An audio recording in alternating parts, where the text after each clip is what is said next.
Hello everyone, my name is Brendan Snyder. Thank you so much for joining me and welcome to a special review for the brand new studio album by the Red Hot Chili Peppers, Return of the Dream Canteen. So this is their 13th studio album and was just released on Friday, October 14th of 2022. It is a companion album to their last studio album, Unlimited Love, which only came out 6 months ago. So 2 albums in 6 months time. Love it. We're going to dive into all that in just a bit here, but before we do, if you're new to my channel and you haven't already hit the subscribe button, please click the button. Also leave a comment, hit like, all those things help support my channel. I would greatly appreciate it. And of course, as an added bonus, by subscribing, you'll be able to stay up to date on all that's going on in the world of music, just like this, with a review for the brand new Red Hot Chili Peppers, Return of the Dream Canteen.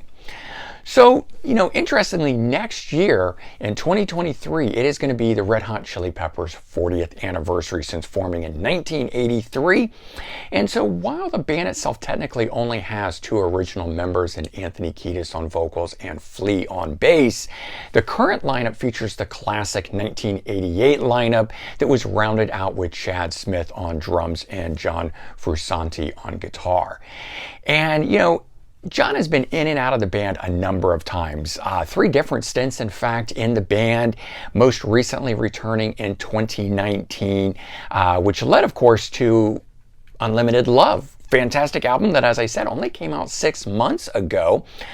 But the new one, Return of the Dream Canteen, is a companion album and was recorded at the same time. So the band itself has said that they recorded over 60 songs for the brand new album, or well, I should say, when they were promoting this, they said they had recorded over 60 songs for that album, ultimately leading to this, getting the brand new album Return of the Dream Canteen. But if you add up the number of tracks from Unlimited Love, which is 17, and then this one, which actually, because it's a limited edition, has 18 tracks on it, that's only 35 songs out of their more than 60 songs recorded. So I gotta hope that we are going to get a part 3 sometime, maybe 6 months from now in the spring of 2023.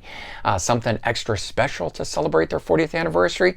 I'm just speculating, but let's hope so. But we're here to talk about the album itself. So let's focus on this. As I said, the standard edition of this album has 17 tracks, but this one is a limited edition, which has 18 tracks, and only the CD one has that, which is pretty cool. They didn't do it for the vinyl, maybe for time constraints, but also I'd like to think that maybe they're giving something extra to us CD fans. Something else that's pretty cool, limited edition artwork that is not the same as the rest of the album packaging and stuff for the other editions of it. So that's kind of cool too. But this version with 18 tracks has 79 minutes worth of music that's on it. It is considered or being promoted as a double album, although being on a single CD here. But, when it comes to vinyl, it will be the 2 discs. So I kind of get why they're doing that. I'm kind of on the fence about that because I do like not having to change discs, but at the same time I kind of feel like I'm being slighted because the way that a vinyl works, there is 2 starts to an album and 2 ends to the album. When they do it that way as a true double album, maybe they want to start doing that with CDs as well. This one here, again, produced by Rick Rubin, because again, these sessions were handled by him all along from the start. But this one here, I have to say right out of the gate, I'm enjoying this one a lot more than Unlimited Love. I like that album a lot. It was great to have John Frusciante come back to the band, but that album as a whole just didn't grab me nearly as much as this. Now, another thing to say about it though, and I've talked to a couple different people, and if you guys have seen some of the other videos on my channel, like I filmed with Anthony from Sound Exchange, and he's a huge Red Hot Chili Peppers fan. He didn't enjoy it when he was listening to it in the store. He says he didn't enjoy it when he was listening to it with his friends, but when he listened to it by himself, it clicked. It was the right thing. Now, I don't know if because I've only listened to it by myself, whether that is why it clicked for me or whatnot. But I have to say, right from the get-go, I've really enjoyed this one. It is not sort of the rampaging stuff of the early albums like Blood Sugar Sex Magik and stuff like that. I don't think they'll ever get back to that. But in terms of just memorable songs, this one has it in spades. They are more melodic and slower, like what they were doing on the last incarnation of the band that had Frusciante in it and so forth. So that's kind of what they've settled into in sort of their middle age period. But I have to say, yes, a lot of standout tracks on here. Flea's bass playing is amazing on this. Really stands out, maybe more so, in my opinion, than the last few albums that he's done. We've got, of course, John Frusciante returning here, just doing what he always does best, noodling around on the guitar and things of that nature. But there's a few breakdown points where he really lets loose soloing on the guitar that I think just elevate, nicely at those points. Chad Smith laying down the backbeat. Again, amazing stuff, but I love everything that he does, even when he's off with Chicken Foot and doing that sort of more straight ahead rock things. And of course, then you've got Anthony Kiedis in his lyrics, and I don't know where this guy comes up with this stuff from, but it's so memorable, and there's so many one-liners out of that just connect with me on it. And then to build that into tracks, I just think he is one of the greatest lyricists of this generation. So pretty cool there, but let's go ahead and dive into the tracks themselves, because I think there's a number of standout songs on here. First one up, track number 1, Tip of My Tongue, which was the lead single from the album. And again, I have to say, that didn't grab me initially when I first heard it, but I will say I didn't dive into it a whole lot because I wanted to experience the album as a whole when it dropped. And upon hearing the whole album, with that song as the lead track on it, kicking the album off, it suddenly makes a lot more sense, at least to me. It's definitely a great track to kick off the album. So I'm enjoying it a lot more than I did when I initially heard that track. Maybe you will too if you weren't as big a fan of that when you first heard it. But track number 3, Reach Out. This one here opens kind of mellow, and it continues that way through the verse, but when it kicks in during the chorus, the thing really rips and rocks and is just a great number. Nice standout one at number 3. Track 4 is my current favorite track on here. It's called Eddie. This one here is kind of in the vein of something like Scar Tissue or other songs that are like that. Just a really beautiful melodic song. Track number 8, My Cigarette. Initially with that kind of title, I didn't think I was going to be interested in it, but I have to say this one's really grown on me. And while it opens with electronic drums on it, the bass comes in and overlaid with Anthony's lyrics on it, I think are very cool. But the counterpoint of the keyboards that's on this song here lays down a very atmospheric feel to it that I really like. And then track 12, The Drummer. This one here is my second favorite track on here, and it's a real melodic rocker, and while it's not about Chad Smith, I still really like the song nonetheless.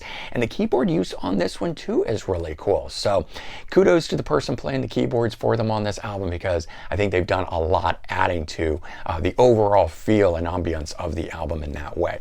Let's take a look at the album itself. As I mentioned, this is special limited edition artwork for the CD, because it has that bonus track on it. So you can get a standard one with only the 17 tracks, or you can get this one that has the 18th. Cool that the unfold of this makes a complete picture there like that. And then when we open it up on the inside, this way, we get a cool shot of the guys like that. I also thought it was cool that Unlimited Love has the guys laying down like that. Maybe they do this a lot, I don't know. But on this one here, also laying down. Looks like they were shooting a video in this one though. And I have to say that I appreciate that the two album covers are very different from one another. Even though they're calling it a companion album, they don't look like they go together, and I like that. I want this album here to stand on its own. CD is, actually it's in this part of it. There we go. But we do have the booklet, so let me pull the booklet out. Now, the booklet itself is the same as the cover, and I would have liked if this were the original album art, so at least I would get that as part of it, but they chose not to do that. Cool band shot there. And then we get some more art moving in with the lyrics in here, like that.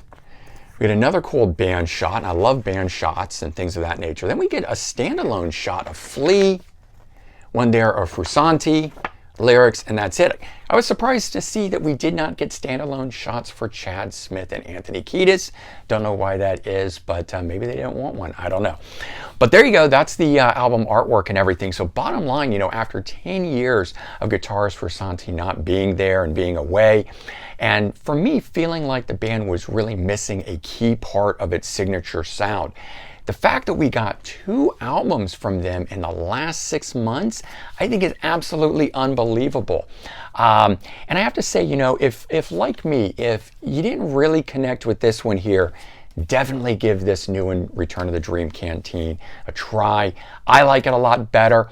But I also have to say that once hearing this new album and really digging it, I went back and re-listened to Unlimited Love, and now I'm liking that even more than I already did.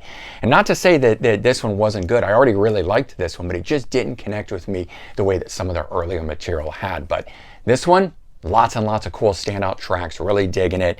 And I would say, you know, hopefully it will with you as well. Certainly a lot to love from these guys in the last 6 months, and you know, fingers crossed, maybe we will be getting one more in about 6 months time, rounding off the rest of those tracks that haven't been released. If not, please put out a box set, guys. I'd love to get the rest of those. So there you go. That is the review for the brand new Red Hot Chili Peppers Return of the Dream Canteen album. Please leave your comments. Let me know your thoughts. Let me know your comparison between the two. That would be kind of interesting. And certainly take care. Have a good one. And I'll talk to you soon. Bye-bye.